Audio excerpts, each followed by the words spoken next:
Ever joke about how your wild 20s are the time to make mistakes?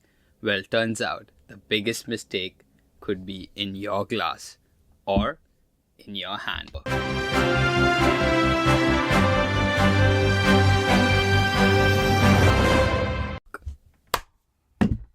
Yes, guys, welcome back to the Shoshin Mindset channel where knowledge is power. Imagine this: you are young, energetic, and out there conquering the world.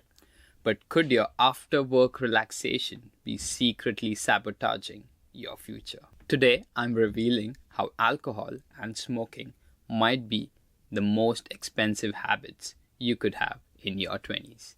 And I'm not just talking about money. Alright, let's dive in.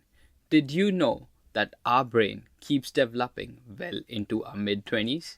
That's right, according to neuroscience research, the frontal lobe, which manages decision making, planning, and self control, isn't fully developed until around age 25. Now, when we drink or smoke, we are introducing toxins that can impair the development, leading to long term consequences on our cognitive functions. And if you think that's scary, let's talk the numbers. I did some math, and the average smoker burns about 2,292 pounds a year just on cigarettes. Regular drinkers, up to 1,000 pounds a year on alcohol. Over 10 years, that's a new car, a sizable chunk of a home mortgage, or even a ticket to financial freedom, if you have invested that cash instead. Now let's get into the specifics. When you light a cigarette or pour that drink, you're not just affecting any part of the brain, you're hitting the jackpot of the reward circuit, namely the nucleus accumbens, the prefrontal cortex, and the hippocampus. First, the nucleus accumbens, it's your reward center. When nicotine or alcohol hits, dopamine floods this area, and bam, you feel pleasure. But overuse starts to wear out this system, demanding more for less pleasure over time. Then there is the prefrontal cortex, the CEO of your brain. This is where you make the executive decisions. Alcohol and nicotine can cloud this area, leading to poorer impulse, control, and decision making. And we can't forget the hippocampus, critical for forming new memories. Mess with it too much and you might start having trouble learning or retaining new information. Long-term abuse, this is a recipe for disrupting your memory and learning processes. But here's the silver lining: the brain is resilient. With the right lifestyle changes and habits, you can repair the damage over time, regain control, and restore cognitive functions. So if you're thinking about quitting or cutting back, you're on the path to give your brain the comeback it deserves. Let's shift gears and talk about Dr. Andrew Huberman, a well-respected neuroscientist, has to say about smoking. In his podcast number 90, Dr. Huberman breaks down nicotine's grip on brain into 4 alarming effects. First off, nicotine is a master of manipulation. It floods your brain with dopamine, that feel-good chemical making you crave that next cigarette. It's a trap that's easy to fall into and hard to escape from. Then there's the focus factor. Nicotine might make you feel sharp as a tack, enhancing concentration through a neurotransmitter called acetylcholine. But here's the twist: it's short-lived boost with long-term consequences for your brain's wiring. And about being alert, sure, nicotine puts you on a high alert by pumping up adrenaline levels. But think about it, do you really want to be in a constant fight and flight mode? Lastly, appetite suppression. While it may seem to be like a quick fix for weight loss, it's actually paving way for disorder eating habits. The stark reality of alcohol and weed, according to Dr. Huberman. Now let's talk about another vice that's normalized in society: alcohol. Dr. Andrew Huberman lays it bare on his podcast. Nothing that alcohol in any form is essential toxin to our cells. It can cause substantial stress and damage throughout the body, including the brain. Dr. Huberman explains how alcohol is metabolized into acetaldehyde, a substance even more toxic than alcohol itself. This process takes a toll on the liver and, if not expedited, can lead to significant cell damage.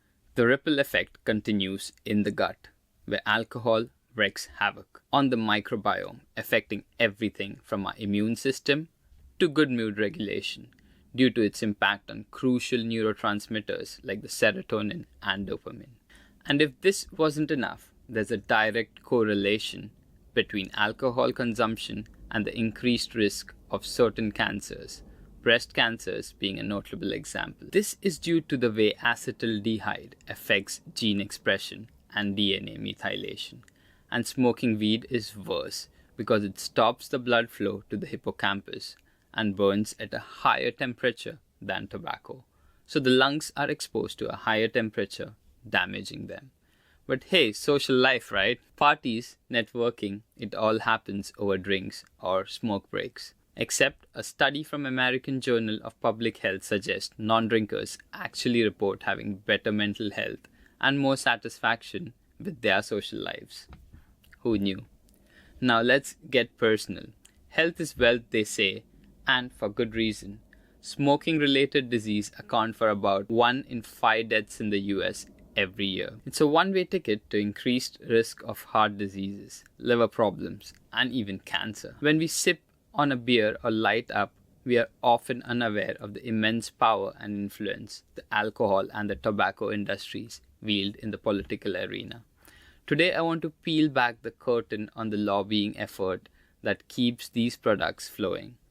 Alcohol is a staple vice worldwide and a top preventable death cause. Yet, efforts to curb harm often clash with the industry's interests. Measures like minimum pricing or restricting licensing hours find fierce opposition from the drinks industry. The alcohol lobby prefers softer, less effective strategies like public education and self-regulation, which keeps government policies lenient and sales high.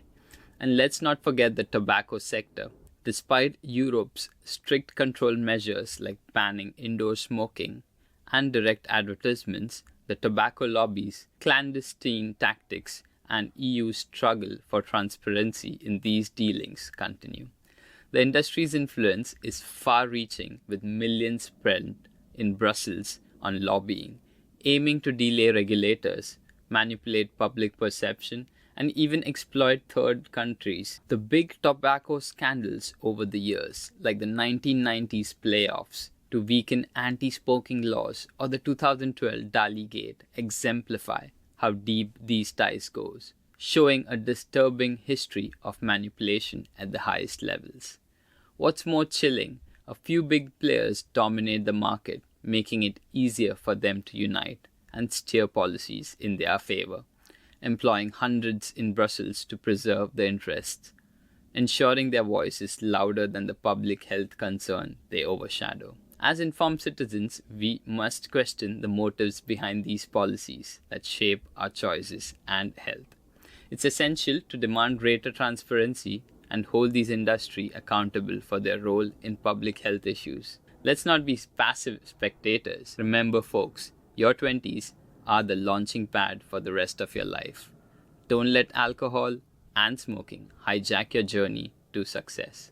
If you are ready to take control and make smarter choices, give this video a like, drop a comment below, and hit that subscribe button for more eye-opening content like this.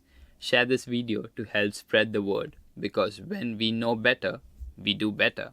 Until next time, stay curious, stay awesome, and stay on the path to a better you. Keep the Shoshin mindset alive. Adios.